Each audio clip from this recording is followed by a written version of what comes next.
Assalamualaikum warahmatullahi taala wabarakatuh. Bismillahirrahmanirrahim.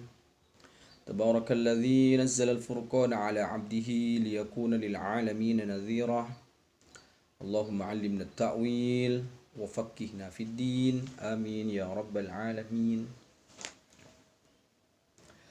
Terkait pertanyaan, batalkah puasanya seseorang saat berkumur di bulan Ramadan airnya tertelan, atau saat mandi di bulan Ramadan kemasukan air di dalam telinganya? Batalkah? Terkait masalah ini, saya lihat di beberapa referensi kitab dan saya temukan di kitab Taqriratus Syadidah halaman 454.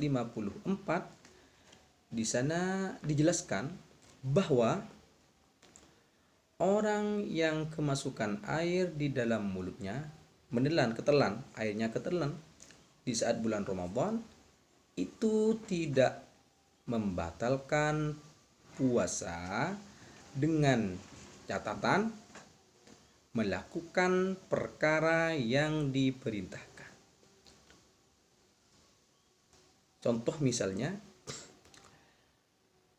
kita sebelum berwudu disunahkan untuk matmadhah. Matmadhah itu adalah berkumur 3 kali sebelum berwudu. Kok tiba-tiba airnya ketelan saat berkumur? Saat berkumur sebelum wudu itu disunahkan berkumur 3 kali. Hatta di bulan Ramadan pun kita disunahkan untuk berkumur. Kok tiba-tiba airnya ketelan? Itu tidak membatalkan puasa. Kenapa? Karena itu diperintahkan.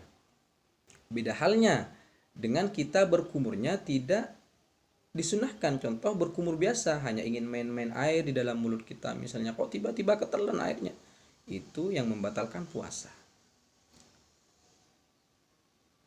Atau misalnya istinsyak. Istinsyak itu memasukkan air ke dalam hidung kita, sunnah 3 kali sebelum berwudu. Kok tiba-tiba airnya masuk ke dalam misalnya, itu tidak membatalkan puasa.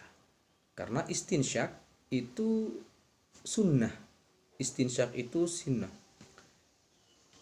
Masuknya air ke dalam hidung kita saat melakukan perkara yang diperintahkan oleh agama saat berpuasa itu tidak dapat membatalkan puasa.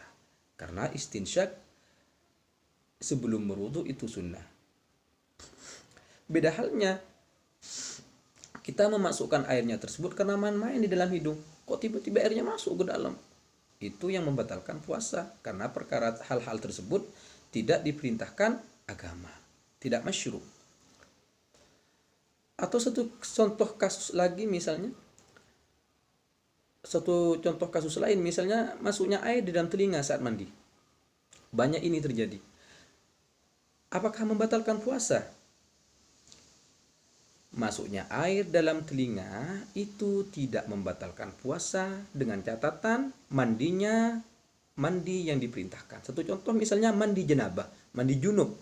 Kita junub di bulan Ramadan, kita mandi, kok tiba-tiba airnya masuk dalam telinga, itu tidak membatalkan puasa.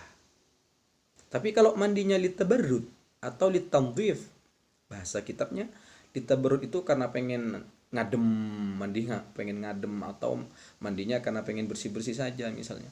Loh, kok tiba-tiba air masuk dalam telinga, itu membatalkan puasa. Karena mandi litabarrud litandhif itu tidak masyru', tidak seperti mandi janabah. Kalau mandinya kita mandi junub, kok tiba-tiba airnya masuk, itu tidak membatalkan puasa. Tapi kalau mandinya litabarrud karena pengen ngadem, pengen dingin, atau mandinya karena pengen ditandhif, pengen bersih-bersih, kok airnya masuk dalam telinga kita, itu membatalkan puasa. Para pemirsa yang dirahmati Allah Subhanahu wa taala, sebelum terakhir perlu dicatat bahwa berkumur yang tidak membatalkan puasa dan memasukkan air ke dalam hidung yang tidak membatalkan puasa, berkumurnya karena berkumur mau berwudu, itu dengan syarat tidak mubalaghah. Mubalaghah itu berkumurnya tidak kebangetan. Kalau berkumurnya kebangetan di bulan Ramadan, walaupun mau berwudu misalnya, kita berkumur kebangetan sampai begini-begini airnya masuk ke sini, itu yang membatalkan puasa walaupun berkumurnya sebelum berwudu. Tapi kalau berkumurnya hanya biasa saja, biasa berkumur biasa lalu kita buang, berkumur langsung kita buang tanpa harus begini-begini dulu sampai sampai sininya, itu membatalkan puasa walaupun berkumurnya masyru', diperintah. Para pemirsa yang dirahmati Allah Subhanahu wa taala, alhamdulillah pembahasan terkait masalah kemasukan air di dalam telinga, mulut dan hidung sudah selesai, dan insya Allah kita akan bahas beberapa persoalan-persoalan lainnya di pertemuan selanjutnya. Akhiran dari saya, wallahul muwaffiq ila aqwamit thoriq. Assalamualaikum warahmatullahi wabarakatuh.